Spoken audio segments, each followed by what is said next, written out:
ও মা, গো একটা ভিক্ষা দাও মা, আমি কানু ফকির মা। কানু ফকির মুখে সব হবে। ও বয়ান, ও বয়ান কি রে?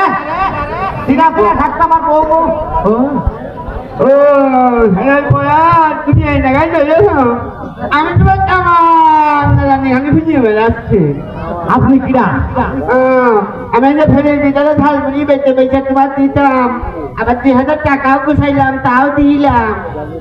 তো ভালো ছিল আবার। হ্যাঁ বুঝতে পারিনি। শোনো, বুঝে গেছো, আমি এখন ভালো হয়ে গেছি।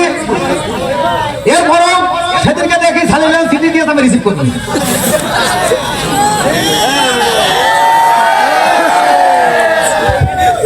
হ্যাঁ মিস্টেক ভাই, মিয়া খলিফা দিলে এটাও মিস্টেক। আলতা পর মেয়ে আচ্ছা এইবার বলো তো, তোমার বোর্ড বিয়ে হয়েছে কয়বার? আপনি তোমার হচ্ছে, আমি তোমার বিয়ে করেছি। হ্যাঁ আমি বলে না ছাত্র আমার নিয়ে কি স্বপ্ন করে, দেখে আমার বউ হবে, আর তুমি কি করছো?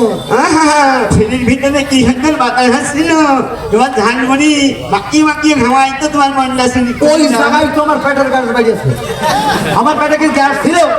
আমরা গ্যাস্ট্রিক বিহীন ছেলে পেলেছিলাম। তোমার এই ঝালমুড়ি, পচা ঝালমুড়ি খেয়ে আমার গ্যাস্ট্রিক হয়েছে। এই ধরনের খাবার তুমি ভাইদের খাবার না। আমি তো পরিষ্কার নিয়ে আমার সাদা বিয়াদ হয়েছে, ওই শালা ধরতে হয় বিয়াদ। ও বিয়াদ ঝালমুড়ি খেয়ে বমি করতে করতে গেছে। দেখেছি আচ্ছা ঠিক আছে। শোনো আমি তো মেলা কাজ করতে করতে আর তোমার টেনশনে আমি সুখ গেছি একেবারে। তাহলে তুমি আমার 14 নম্বর বউ। 14 নম্বর মাই দিয়ে একেবারে হার দেখা করে তুমি হারাম থাকা 14টা বউ আমার বাপে কিন্তু করতে পারবে। সাইডে আমি করেছি, আপনারা আমার বদনাম দেন না। আচ্ছা আপনারা এখন একটা লোক সাইডে বউ নিয়েছিল ফার্স্ট, আমার সাইডে বউ না, তোমার বউ তো ফার্স্টটা। এটা ভুল কথা ভাই, কাজেও বউ সাইডে, আমার রিয়েল বউ একটা। হ্যাঁ বলে দিচ্ছি, আপনারা ভুল ভাল যতই মনে করেন, আপনারা কেউ আমার মত বেশি বলতে পারেন। আপনারা যত বদনাম আমার নামে করবেন আমার তত বেশি ভালো লাগবে। এই শোনো ঠিক আছে, তাহলে আপনারা বলবেন যে ওই হারাম দাদারা সুনাম করবো না, বদনাম, আমি সে তাতে খুশি। আল্লাহ তাআলা আপনার একটা নেকি আছে, যদি অর্ধেক পাই। শোনো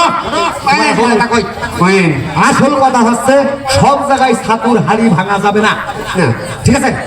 আসল কথা হচ্ছে তোমার দিকে আমার ওই গান মনে হচ্ছে না, ওই গানটা গাইয়ে আমার পাগল শুনি গো। কি জাদু করেছে বলো না, স্টেজে আর থাকতে পারছি না, পান খাইয়ে তরমুজের বেশি করেছে তা, ঘুমাই গেলি শালির পরে এক গাদা নাল, বালিশ ভিজে যায়। কি কথা কষ্ট তুমি রাত ভোলে উকুন মারিয়া, বদনাম আমায় দিও না, আমি আর সহ্য করতে পারবো না। আর তোমার সহ্য করতে হবে না রে আরাম জাতি। কি সুখের কথা, সারা রাত ধরে হুকুন মারে, সাবান দিয়ে হাত ধো, রেকশনটা দিয়ে ধুই। ওরে বাবা, রেকশনের কাজ তোমার হ্যান্ড ওয়াশ আগা এসো। মনিহার সিনেমা হল ধার দিতিস তুই হারাম জাতি, কি করে প্লাকে টিকিট বেচতিস, প্রতিদিন বানানোর আগে টিকিট নিতাম, বানানো 1 মিনিটই বিলাকে বেচতাম, তোমার কাছে বেশি বেঁচে তোমার আমি বিয়ে করি না। এটা বাবা বাপ কর, দুটোকে মাফ করে দে বাবা, এই কথা করছি তোর। আমি আসলে কেন জানি সহ্য করতে পারো, বারবার এই বর হিসেবে মানতে এই সমস্ত ফালতু কথা বাদ দে। আর আমি চিন্তা ভাবনা করছি, দেশের জমি তুমি যাচ্ছ, আমার আব্বা যদি 4 বিঘা জমি থাকে, আমরা 4 ভাই, তাহলে 1 বিঘা পালাম। আমার যদি 5টা বাচ্চা হয়, তাহলে আমার ছেলে বিলে কত পেলে ভাই, সেই হিসেবে আমি সিদ্ধান্ত নিয়েছি 3টে লোকের বিয়ে করবো, যাতে কোনো বাচ্চা না হয়। কি কথা বলছো তুমি? আরে আমি তো কতনি বাচ্চা নইছি।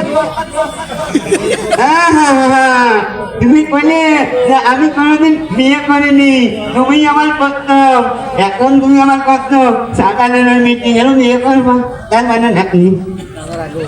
আমি একটা কথা করছি, মায়ের ঘর কাজ করবো না। আমি তোর কেন দেখতে পারি না তুই জানিস নে?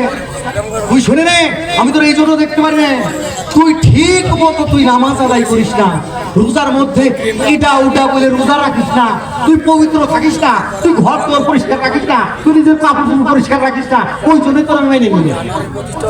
আজ তুমি আমার ক্ষমা করে দাও, আমি আজ নামাজ কর্ম ইনশাআল্লাহ আল্লাহ কাছে তোমার জন্য দোয়া করবো, তুমি জানি আর বিয়ে না করবো। ও কথা আমি বলতে পারবো, আমি বিয়ে করবি মেয়ে লোক কাইনে ধরে আমার করে তুই তোর বিয়ে করবি, আমি ও কথা বলবো। বিয়ের